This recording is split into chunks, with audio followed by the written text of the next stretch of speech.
everyone. As I sit down to edit this, Eagles-Niners is happening in a scant few hours. So seems like a good time to dust off this old gym. Sports. It's in the game.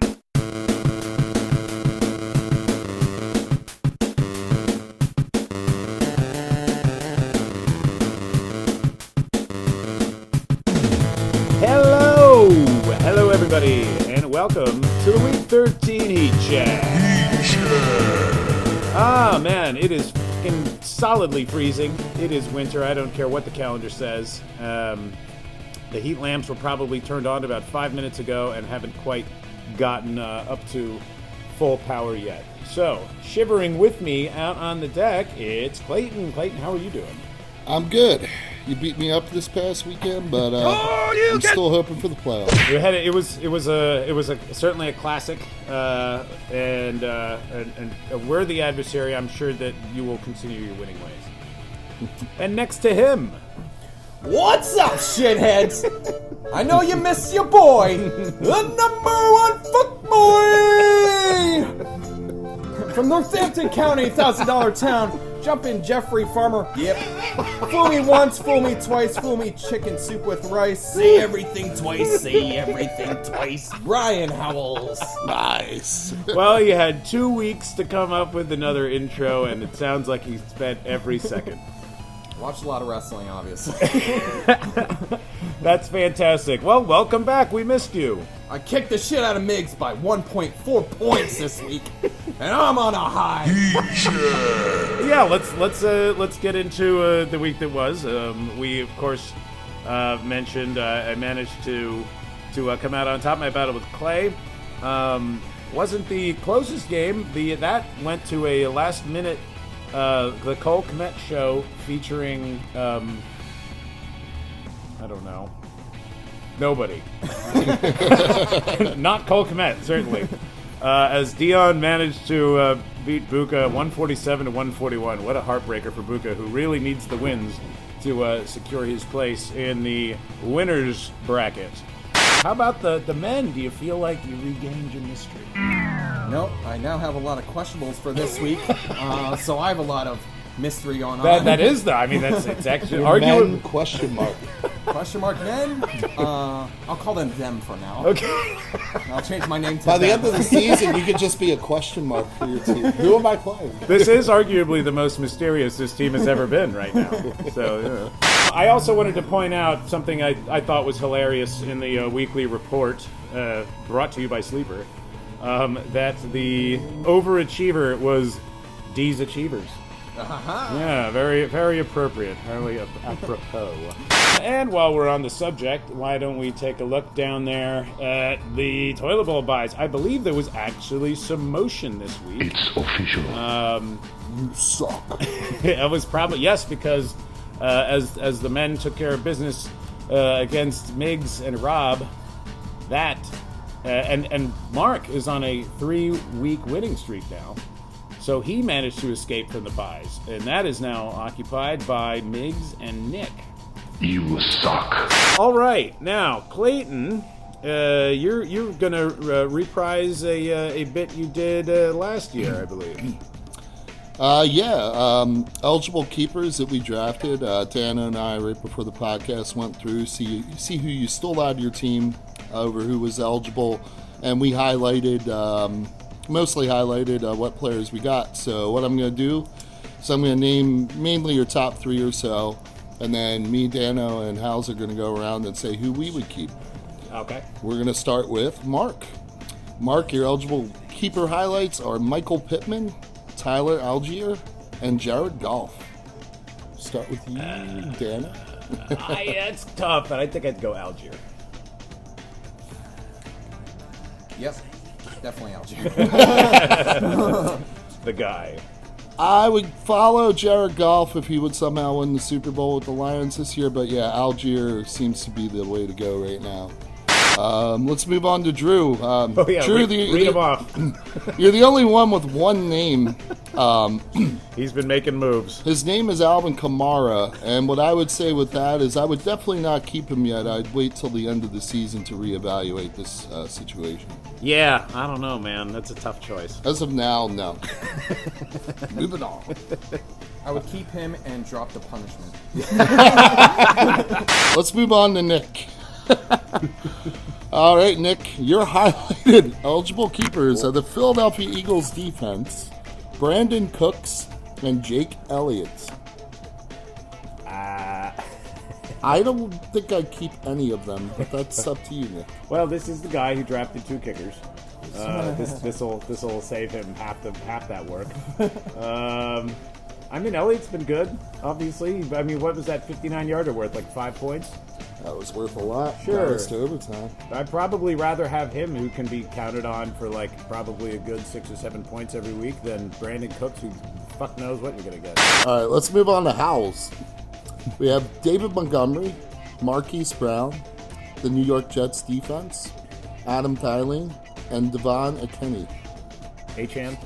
Achan. Yeah. Sorry, I've heard that now so many different ways. Well, let's just ask the man himself. I think it's between Montgomery or Achan. We gotta see what Achan does, when he gets healthy. Yeah, the old down the stretch. But David Montgomery's looking pretty good. Yeah, he's been pretty solid for you, right? Not too many bust weeks. No. Yeah. What do you think, Wade? He's on a bad team, but Adam Thielen's had a great year. So If they get a quarterback, then maybe he'll catch more yeah. catches. Dano, I think yours is pretty obvious. Yours would be Zay Flowers, the Dallas defense, and Luke Musgrave. Well, you know what? It does seem obvious, except that Dallas defense has put up like 80 points or something. I think it's outscoring Zay Flowers, honestly. So I don't know. I mean, I might. You're right. Zay Flowers is probably the thing, but I don't know.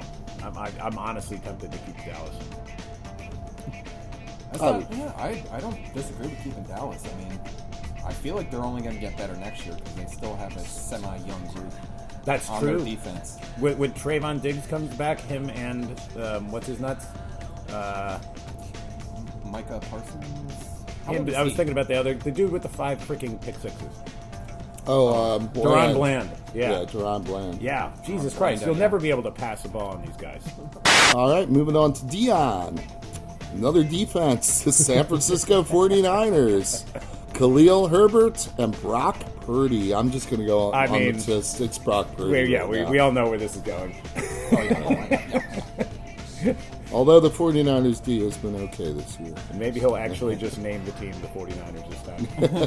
It's going to be something with Purdy's name, I'm sure. Won't be as much fun with the drops, but okay. The 49ers. Next, we got Mixum/Rob's team. Raheem Mostert, Justin Fields, the Bills defense, and Juju. Well, definitely Justin Fields, right? Right? We agreed. Yeah, you keep him and then you drop him. It's great. Yeah, I don't know. Right now, I'm going to have to say Mostert. The Bills defense. The Bills as a team doesn't look like they're heading in the right direction, but Justin Fields picking mustard. No, that was doesn't quite have the same ring. Moving on to the man, Elijah. Good seeing you last night, by the way. Yeah. Al. It's been a while. We have Tyler Lockett, Dalton Schultz, and Deshaun Watson. That's a roll of the dice for me. None of these are especially wonderful. Yeah, I guess I'd say Lockett. Has Schultz been good? Let me do a real quick look at Schultz. Tight end, right? Yeah, and he's on Dallas. Is he still? And Deshaun Watson. No, he got traded to Houston this year. I knew he was. Yeah, something Houston. happened to That's him. it. Who's actually been quite solid. I mean, you look at the game log. He's got a couple of clunkers, but like usually he's like in the teens, like mid-teens. Yeah, that's pretty good for Try his average. That guy might be worth keeping. Tight end, reliable tight end is hard to find. That's true. Lorenzo. Yeah. Christian Kirk, Javonte Williams, and kicker Matt Gay. I mean, I mean, come on. We know who Lorenzo's going to keep. If he could draft him twice, he would draft Matt Gay twice. Keep the gay. Buka. You have Cole Kmet, who you're probably not a fan of right now. AJ Dillon. Probably my pick, Jordan Addison and Romeo Dobbs. So that's probably where I go. Addison. Addison, yeah. I mean, Get the taste Jeffries of Cole. comes back and it'll take a little. Well, But he's been solid. there is a Yeah, lot no of fault. talk of, I think there's going to be a lot of movement with the Minnesota Vikings this offseason. There's a lot of talk of moving Justin Jefferson. Yeah, I guess anytime. So, Addison, that's why I definitely keep an eye on him, Buka. Yeah. Yeah, the offseason is going to inform a lot of these. So then we got myself Aha. here. We got Drake London, Ricard White, and Russell Wilson. Where are you leaning? Right now, I'm leaning towards Ricard White. Running backs are hard to find. He's been doing well with a mediocre team. I'm glad I said that before Derek came out. He's a Buccaneers guy, but if he could stay healthy the rest of the year and keep putting up points, I can't see. I mean, Drake London never really panned out so far, and I don't know what's going on with Russell Wilson. Yeah. Speaking of, Oh, we are joined by our friendly neighborhood bartender, Derek. How are you this evening, sir? Cold. Hey, well, we're just doing a bit. Clayton's listing out people's eligible keepers, and he's got a question for you. so Derek, I highlighted your eligible keepers from the draft, which I know you weren't there for, but you don't have a bad list here. Sam Laporta, Jordan Love, and Mike Evans. Where are you leaning? Yeah, What do you think? I'm leaning that tight end is a solid position to keep. Yeah, he was a great guy. Mike Evans still 1,000 yards every year. I know, that's tough. That's a tough choice. That is tough. Who's my other one? Jordan Love, quarterback. Yeah. You might have one of the better eligible keeper group Yeah. out of this. What is that, 6th round and beyond? Six and Yeah. laughter. And not Yep. not the last pick. That's your keeper. Right. Yeah. Got it. All right. All right. Thank And you, that Derek. concludes. Good luck with that.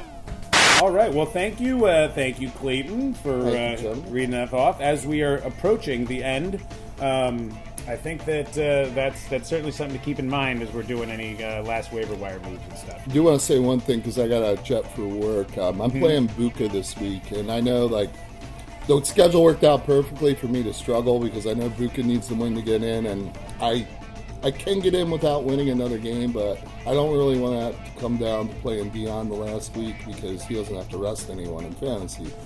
So, Buka, I hate to blackmail you, but I just want to let you know I kept that Eagle shower curtain in my closet. If you should happen to beat me, I can't help if there's going to be changes made to the bathroom, and rent might be going up in January 1st. I gotta go, guys. Change the locks. All right. Well, that just leaves the two of us. Looking forward. Yeah, let's to have a look. next week. We got the Dire Frumsters versus FX, which we just talked about. That's a pretty evenly matched game. Yes. Gotta see how that one comes out. Yes. Next, we got My Kittle Friend versus Dr. Penguin. Yeah. Penguin's Let's- at 43% right now. That's true, and has this is like Bimageddon for me. I don't know about anybody else, but I don't know like how bad do these lineups look for that poor guy. Yeah, jeez. All right, the lineups look mostly set, and yeah, obviously not like super encouraging for Drew. All right, we'll continue. Next, we have the Hayos versus Foreskin Fungus. 50-50 right now. Well, actually, there's a buy on Foreskin Fungus, so that a wide receiver needs to be slotted in there. There's a buy and running back on Mig's team. They Okay. got some moving around to do. Yeah, a so little we bit. can- Yeah. Team Ill 1/5 versus Team Don Charlene. Yeah, the Don is continuing his angry rampage. This one looks pretty steep. I know, looks like Nick's got to switch out his tight end there, but the alternative doesn't look a whole lot better than fucking leaving it blank. Next, we got the them, me, the men, them, versus No More BJs. And I think his lineup's set, and it's 60-40 in my favor at this point, which is I've never had those odds all year. Yeah. Oh man. I don't know. Between that encouraging outlook and your various question marks, the mystery might be poised for a return. Could be 2 in a row, baby. Fun World Order. Yes. Versus Team D's Achievers. Yes. Oh yeah. I mean, and now you look at my bench. Oh. Bye, bye, bye. Oh man, yeah, it is. Yeah, you have like 3 courses of that song in there. I couldn't believe it. I have 7 motherfucking buys. Wow, going on. I've never seen that. And I already had a buy Mageddon like 4 weeks ago. This is crazy. But still, I mean, I'm surprised that it isn't even more lopsidedly projected. But I suppose that there's still a chance. Couple things break. That I might be able to beat Derek, but I'm not holding my breath. I want to remind everybody that this is the penultimate week. Next week's games are the final ones for the regular fantasy season. So next week we'll be back to discuss the possible playoff scenarios and which games are going to matter the most. So be sure to be here for that, and stop by if the mood should strike you. All right then, Mr. Howells. Anything else you want to toss out there? I just want to say like and subscribe to the YouTube channel. Yeah. And this is brought to you by Casper Mattresses, where you can get a roll of styrofoam in the mail for too much money. All right. Fucking great.